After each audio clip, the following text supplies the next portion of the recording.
Adrian, as the new domestic season kicks off this weekend, there's a number of new guidelines that match officials and referees will be following. One of these is the awareness around time-wasting tactics. Can you tell us a bit about how referees will be dealing with that this season? Well, the role of the official has increased with the new guidelines set by UEFA to apply the laws of the game. So now the fourth official has the added responsibility of accurately recording all lost time, and he will be in communication with the referee, and they will decide how much time through all these notes, how much time they will add on. So we are expecting on average, as you will be seeing on the matches that have already been played in different competitions in Europe, that we'll see an increase in added on time at the end of 45 and 90 minutes. Like you've touched on there, obviously it'll have an impact on the amount of time added on. What are referees looking out for when they calculate this lost time? The referees will be looking out for lost time through goal celebrations, which on average is about 30 seconds, substitutions, which is on average about 30 seconds, delays because of injuries, add on the time that is lost during that injury. Players that leave the field of play due to an injury, they will have to stay minimum of 30 seconds outside the field of play, and they will not be allowed to come back in until those 30 seconds have been played as a minimum, just to discourage players from going too often to the ground claiming that they're injured.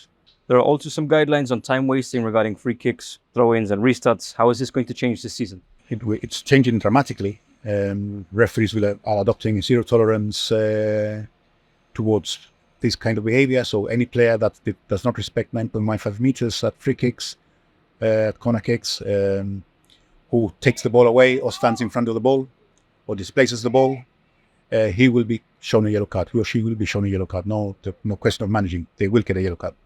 Another big change is obviously this zero tolerance approach that referees will be taking towards bad behaviour by coaches and players. So can you explain what happens here? Yes, in the case of players, if any public dissent, be it through word or action, will be sanctioned with a yellow card. Caution, again, same as delaying tactics, no question of managing. It will be a yellow card, and it will come down to the technical areas, the coaches or any member of the technical area team showing disrespect towards match officials or the game in general. They will be shown a yellow card. It's not a question of managing the first instance if we can, but it will be a yellow card. And finally, UEFA have begun a massive awareness campaign regarding the lack of referees and the decrease of this across Europe. So how does this affect local referees and how do we combat this? Yes, as you've mentioned, UEFA has established that we've lost 50,000 referees since 2022 due to bad behavior by players, coaches, parents.